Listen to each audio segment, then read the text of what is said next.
Welcome to the NBA 2K G League show. I'm your host, Varun Chari, and welcome to the show. So, we are going to discuss the 2025 NBA Finals, but this is a G League edition because we are going to talk about how the G League has really impacted this 2025 NBA Finals. And quite honestly, it's been a really big roller coaster for some of these guys who've grinded, put in the hard work, and really, it's been awesome to see their journey to get to this place. So I'm really excited with the finals starting today, and it's going to be a great finals. You look at the finals from 2025, 2024, 2023, and then you look at the finals from 2015, 14, 13. I mean, back a decade ago, we were seeing 4 guys with G League experience on a roster.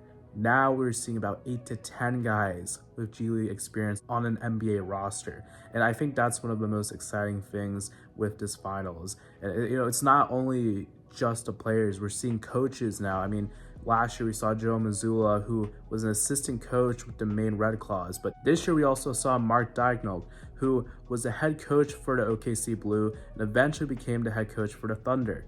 And so, we're continuing to see the success that the G League has for guys, and it's really exciting. So with this new CBA, developing players in the G League and having them be ready to make an NBA impact is super important these days.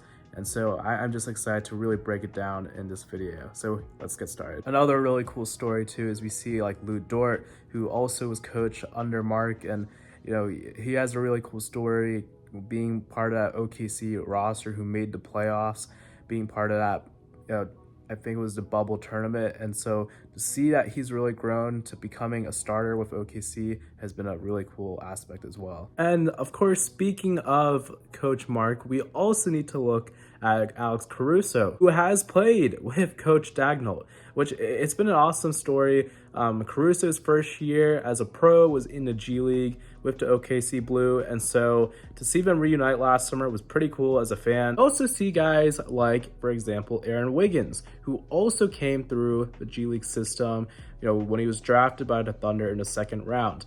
He's been, grinding it out with the Oklahoma City Blue and then ended up actually becoming a rotation player for the Thunder. Now we have to talk about a G League Finals MVP in Isaiah Hartenstein. When Isaiah Hartenstein was just getting into the league, he had played for the Houston Rockets G League team, the Rio Grande Valley Vipers, led them to a 2019 NBA G League championship, and was deemed the 2019 NBA G League Finals MVP. Then you look at a guy like Isaiah Joe, who obviously is one of the big three-point shooters for the Oklahoma City Thunder. And he started with the 76ers. He would play games with the Delaware Bluecoats before he was then picked up by the Thunder. Now we also look at some of the rookies like Dylan Jones, who has been playing with the Oklahoma City Blue this past year. I'm very excited about Dylan Jones. I think he has a pretty bright future. He had some really crazy numbers in college. I think he played for Weber State, and he's a very good player, so it's gonna be really exciting to see what happens with him. Then we also look at Kenrich Williams, who he played in the G League his first year, and he was with the New Orleans Pelicans before he was brought over by the Oklahoma City Thunder in a 3-4 team trade. It's been really awesome to continue to see his growth and see where he's landed in his career, as he's actually played some important minutes for the Thunder, especially in that Nuggets series, if you remember as well. Now, Jalen Williams, not the all-star Jalen Williams, but the other center, Jalen Williams, he played some games with the Oklahoma City Blue his rookie season. He's been awesome for the Thunder, especially when they've been having injuries like with Chet being down or Hartenstein. He had to really step up this year. And the last player I'm going to talk about on the Thunder roster is Ousmane Dieng. He played a lot for the OKC Blue these past 3 years. He was drafted in 2022, along with that Jalen Williams and Chet draft. And then, Dieng, he brought the OKC Blue to a championship last year. The OKC Blue won the 2024 NBA G League Finals, and it was awesome to see not only the hard work that he's put in the past 3 years, but to continue to see the growth in his career. And the last thing I really want to talk about when it comes to the Thunder is I'm going to kind of transition this to the Pacers too, but the importance of these G League head coaches of both organizations. You look at Cameron Woods, who has been with the OKC Blue really for the past 3 years. He also helped with the Oklahoma City Thunder the years before. He also played for Oklahoma City Blue in his career. And, he's been there for quite some time, and he's helped guys like Aaron Wiggins really develop. He's worked a lot with Jang and Dylan Jones, and even their two-way contract players like Brent Carlson, Adam Flagler. So, it's been cool to see the success he's had. And it's important. And, when you have somebody who's been there for a while, it's not just about the NBA side, but seeing the staff who works with these guys be able to be impact players in the NBA. It really shows the amount of hard work that these guys also put in when it comes to this playoffs and finals as well. And so transition not only from Cameron Woods, but kind of going to the Pacers. We look at Tom Hankins, who has been the head coach of the Indiana Magic for the past 4 to 5 years. He's probably one of the longest tenured coaches in the G League, and he's had a really great impact. He's helped guys like Isaiah Jackson, Ben Shepherd, Jarris Walker really develop to be good players, especially even their two-way contract players like Quentin Jackson this past year. He has been huge. And so it's been awesome to see that success for Tom Hankins, and I'm really excited to see what they continue to do. But also, if you look at the Pacers and their G League team, one really unique thing for the past 2 to 3 years was that the Pacers G League team, the Madians, who are now going to be the Noblesville Boom starting next year, actually were playing their home games at the Indiana Pacers Stadium, which is a pretty unique fact because if you look at it, like guys like Ben Shepherd and Jarris Walker, they're playing in the same arena, really, that they even played their own G League games. And I think that's actually pretty neat as a fan. Now let's get into the Indiana Pacers. So first, let's start off with Pascal Siakam, because Pascal Siakam was a G League Finals MVP. His first year in the NBA, he spent a good amount of time with the Raptors 905. And, he's a great story because, he really rose up and, became an NBA All-Star, but, it started in the G League. And, to go win a championship with the Raptors 905, this is what I was saying. He's another Finals MVP, and it's going to be cool to see him facing Isaiah Hartenstein, a former Finals MVP. Our next player we're going to talk about is Aaron Nesmith. Aaron Nesmith was one of the first players to play for the Maine Celtics after they rebranded for the Maine Red Claws. He was drafted by the Boston Celtics in 2020, had some assignments with Maine.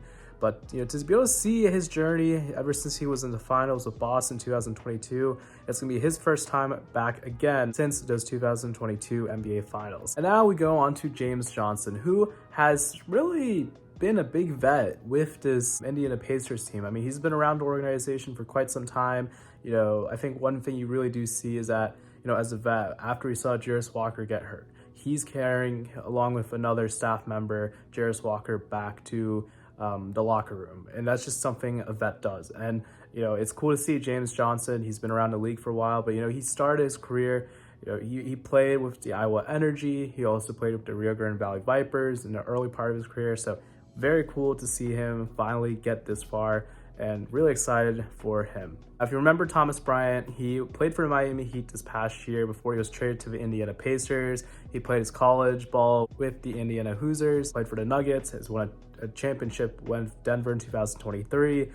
He also played for the Washington Wizards, and he played for the Los Angeles Lakers, which is where he played in the G League with the South Bay Lakers. Which, a cool thing actually is that him and Alex Caruso were teammates with South Bay, and this was the first year when South Bay was rebranding after previously being the LA Defenders. So it is cool to see former teammates play each other, and again, very excited for this finals. A young player who's coming in who played with the Madians this past year is Johnny Furphy. It's going to be exciting to see his continued growth, and I'm really hyped that he's in this finals as well. And our last player is probably the one that I think I'm the most excited about in this finals as a fan of the G League. This is Tony Bradley. I think he has a phenomenal story. If you don't remember Tony Bradley, he played for the Utah Jazz.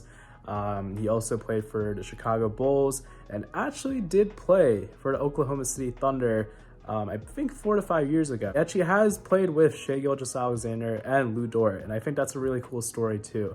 of him playing some of his former teammates. But why I like Tony Bradley, a lot of it is because, look, he fell out of the league in 2023, and he decided to go play in the G League. He played with the Texas Legends, and he didn't get a call up. The 23 to 24 NBA season and G League season. Some guys typically could just be discouraged and might go overseas, and decide not to pursue the NBA more, or they might just take a break from basketball, retire. But Tony Bradley said, no, I'm going to play again in the G League, because that's what he did. He played for the College Park Skyhawks, and when it came best, his opportunity finally came with the Indiana Pacers after calling him up, I believe this past February to March. And, it's honestly just been a good situation, because we know Tony Bradley was very effective during the New York Knicks series when Rick Carlisle went towards him rather than Thomas Bryant to help, defend and really go against Mitchell Robinson.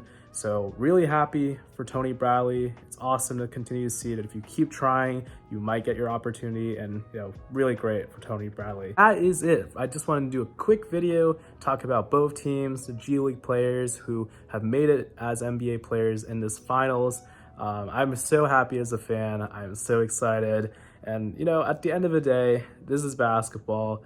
So whether you're rooting for the OKC Thunder or the Indiana Pacers, I think we can all say one thing that we all have in common is that we love basketball. So enjoy this finals, everyone, and have a great day. This is the NBA 2K G League show. I'm your host, Varun Charya, and peace.